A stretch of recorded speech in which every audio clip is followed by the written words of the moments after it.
Gypsy Rose got canceled.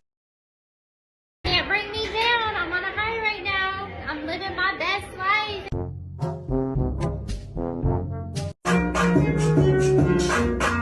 How long do you guys think it'll take for everyone to turn on Gypsy Rose Blanchard? This video behind me might be the end of Gypsy Rose Blanchard. To school either. And she's a hero and a victim and this, that, and the third. Not anymore, babe. Even saying that her boyfriend looks like her mother. People have been pointing out that Gypsy Rose Blanchard's new husband, Ryan, looks an awful lot like her mother, Dee Dee. Have y'all seen this? Look, that's Dee Dee Blanchard. And this is Gypsy Rose's husband. I mean, they say that we end up with people that look like they could be our siblings.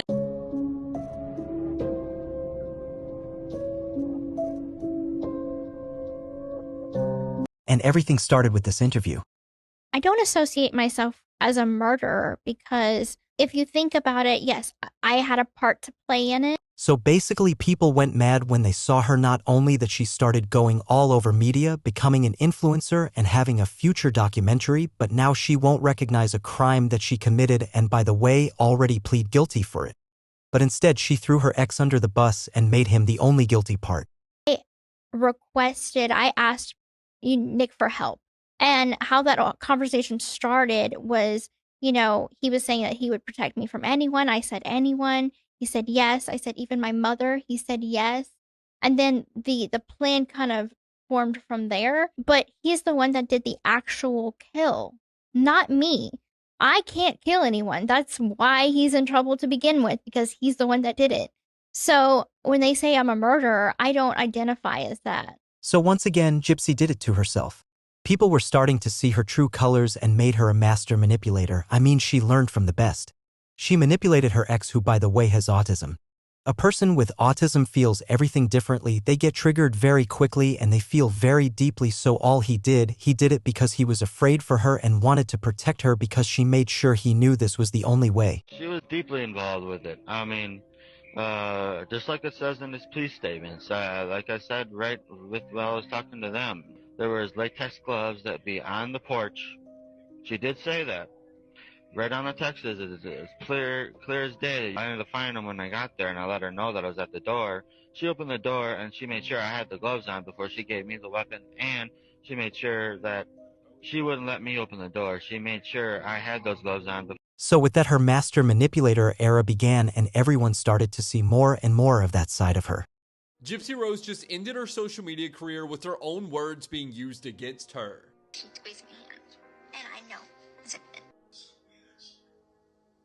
So an old clip of Gypsy Rose talking about her mom just went viral. In this clip, she said that during interviews with her mom would squeeze her hand when she wanted Gypsy to stop talking about something. Well, now you've probably all seen the clip of Gypsy doing exactly that to her husband. For those that don't know, there's an interview of Gypsy squeezing her husband's hand, which in Gypsy's own words means that she wanted him to stop talking.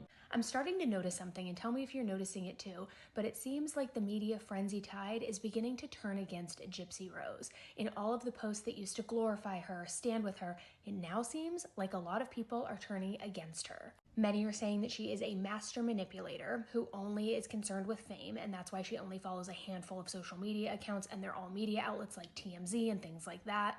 A lot of people also don't love the fact that her ex-boyfriend, who is the one who committed the murder against her mother, is still in jail while she's out free and getting this huge national press tour. But here's another thing that makes me wonder if she is in fact a master manipulator. She says that she doesn't identify as a murderer because her ex-boyfriend is the one who committed the murder, right? But she admitted point blank that she did shoot her mother before she was murdered, saying she grabbed the gun and she pulled the trigger several times. She also says that the only reason that Dee Dee survived is because it was a BB gun, which when she grabbed the gun, she thought it was a regular gun. She didn't know it was a BB gun. She also says she wasn't intending to kill her, but who grabs a gun, pulls the trigger a bunch of times, not trying to kill somebody? This also coincidentally happened right after one of their very heated arguments. Is there more manipulation here than on the surface? Something that also kind of feels weird is that in the whole slew of interviews she's been doing in the past week or so, anytime she's asked directly about her involvement with convincing her ex to murder her mother and all of those things,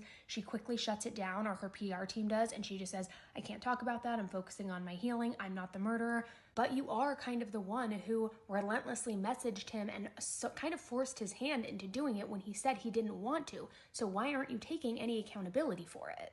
The plot has thickened and I came across some interesting stuff. There's this Facebook group called the Good Wives Network that used to work with Gypsy Rose and her family, and they're saying that the entire family is con artists, including Gypsy. The owner of this page used to be the spokesperson for the family. The page used to be called bi proxy, which is the disorder that Dee Dee had, which is Gypsy's mom. It says for 3 years I defended this family relentlessly. I bled, sweat, and teared for them. I was in every group. But then Gypsy's first fiance, Ken, came along. That's when they became concerned for Gypsy. Christy is Gypsy's stepmom, and Gypsy didn't want the stepmom doing interviews for her anymore, so she actually flipped it over to the woman in charge of this Facebook page. So the woman in charge of this Facebook page said that she actually did not agree with the fiance at the time and thought that she needed some mental help. She was honest in her feelings. So Gypsy started to threaten this woman's career, her life. Gypsy's stepmom, Christy, tried to get scammers to come after them. She said they were harassed and stalked and cyberbullied every day, all while Gypsy Rose's stepmom was working with them and messaging them. So she was like actually playing a Jekyll and Hyde at the same time. I didn't know she was behind it. She was telling them that she loved them every day, asking her to go on Dr. Oz with her and they would get $5,000 each. Starting a rumor that this woman cheated on her husband and got an STD and she made moldy cookies. It just goes on and on. All while saying, oh, this stalker's harassing me too. Crazy, please. I was brought to a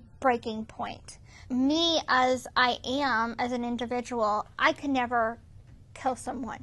Gypsy Rose Blanchard was released from prison after serving 8 years over a plot to kill her abusive mother. The day that I entered into prison happened to be one of the best days of my life, before obviously my newfound freedom. Being able to just do something as simple as make friends for the first time. It was definitely more freedom than I had ever felt before in my life, living with my mother.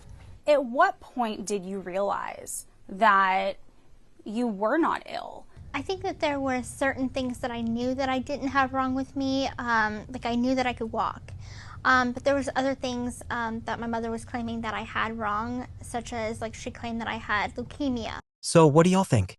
Is she blamed for not being the perfect victim, or is she this great master manipulator that searches only for fame and attention? Let a comment down below with your opinion on Miss Blanchard and what would you like to see next. Make sure you hit the like button and subscribe down below. And don't forget FD's got eyes everywhere.